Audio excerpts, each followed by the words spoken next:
বাড়িতে আসার পর থেকে খাওয়া দাওয়ার থেকে সবথেকে বেশি ভালো লাগে ঘোরাফেরা করতে। আজকে আমার মা দেখো কত কিছু রান্না করেছে শুধু আমাদের জন্যে। আমার জন্য ছোলার ডাল, মায়ের জন্যে মানে সবাই খাবে নিরামিষ, এছাড়াও বেগুন ভাজি ছিল। আর তাড়াহুড়ো করে খাচ্ছিলাম কারণ আজকে ঘুম থেকে উঠতে অনেক দেরি হয়ে গেছে। এরপর সকালের নাস্তা করেছি আর তারপরে দুপুরের খাওয়া খেতে খেতে প্রায় 4টা বেজে গিয়েছিল। তো তাড়াহুড়ো করে খেয়ে এখন আমি ঘুরতে বের হবো, সেই সাথে নদীও দেখা হয়ে যাবে। তাহলে চলো যাই কথা না বাড়িয়ে। একটু আগেই কিন্তু বৃষ্টি হয়ে গেছে আর বৃষ্টির পরে আসছে এত সুন্দর বাতাস ছিল, আমার তো পুরো ঠান্ডা লেগে গিয়েছে। বাড়িতে বুঝিনি যে এতটা ঠান্ডা বাইরে। আর আমি তো খুবই খুশি, আমার মনে হচ্ছে দৌড়াই। দেখো রাস্তাগুলোতে কিন্তু বৃষ্টির জল জমে আছে, একটু একটু করে প্রকৃতির দৃশ্য দেখতে আমার খুবই ভালো লাগে। এত পরিমাণে বাতাস হচ্ছিল যে ভিডিও করাই দায়, ফোনটা মনে হচ্ছিল উড়ে যাবে আর একটু হলেই। ফোনের সাথে সাথে আমিও উড়ে যাব মনে হচ্ছে। আর এই প্রকৃতির দৃশ্য দেখতে কিন্তু আমার খুবই ভালো লাগে। এগুলা কি গাছ? ডুমুর গাছ। আমি আসলে গাছপালা অত বেশি ভালো চিনি না। তোমাদেরকে একটু বাতাসের শব্দ শোনাই, কি পরিমাণে বাতাস হচ্ছে। আমি ভয়েস দেওয়ার জন্য বাতাসের শব্দটা অফ করে রেখেছিলাম, তো এখন তোমাদের শোনাচ্ছি।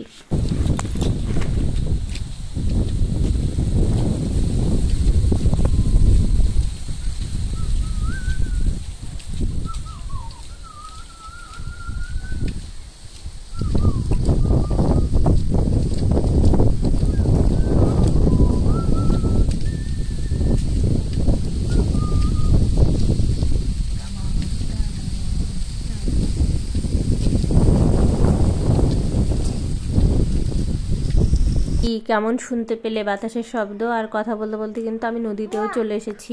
এই নদীটা কিন্তু অনেক সুন্দর আর অনেক বড়। বৃষ্টি হয়ে গেছে একটু আগেই, এই জন্যে জলে মানে নদীতে প্রচুর ঢেউ। আর জলগুলো দেখো কীরকম, আমার কাছে খুবই ভয় লাগে কারণ আমি সাঁতার জানি না। একবার পড়ে গেলে আর বাঁচবে না, মনে হয় যে এই মাটিগুলো মানে এখনই নিচে পড়ে যাবে। আমার তো প্রচুর ভয় লাগে, আমি স্রোত ভীষণ ভয় পাই। যদি আমি ভয়েস দিতাম মনে হয় তোমরা কিচ্ছু শুনতে পেতে না, এত পরিমাণে বাতাস ছিল।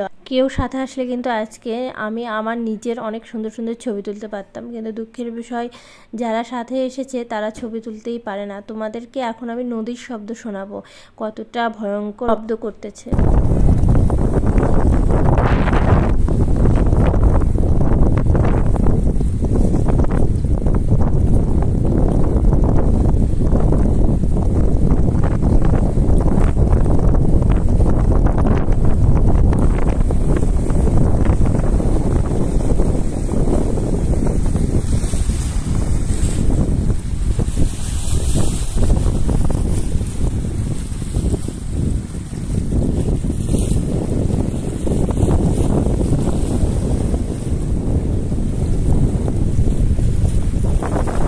দেখেছো কীরকম শব্দ? আমার তো ভীষণ ভয় লাগতেছে।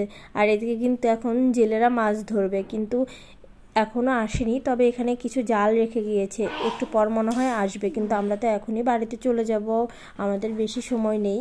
আর অন্য একদিন এসে তোমাদেরকে মাছ ধরা দেখাবো। আমার তো মনে হচ্ছে আজকে কি কি মাছ পাবে সেগুলো একটু দেখবো, কিন্তু হাতে একদমই সময় নেই। আর আমি ভিডিওটি বেশি বড় করব না। আমার এই ভিডিওটি তোমাদের কেমন লাগলো অবশ্যই একটি ছোট্ট কমেন্ট করে জানিয়ে যাবে। টাটা।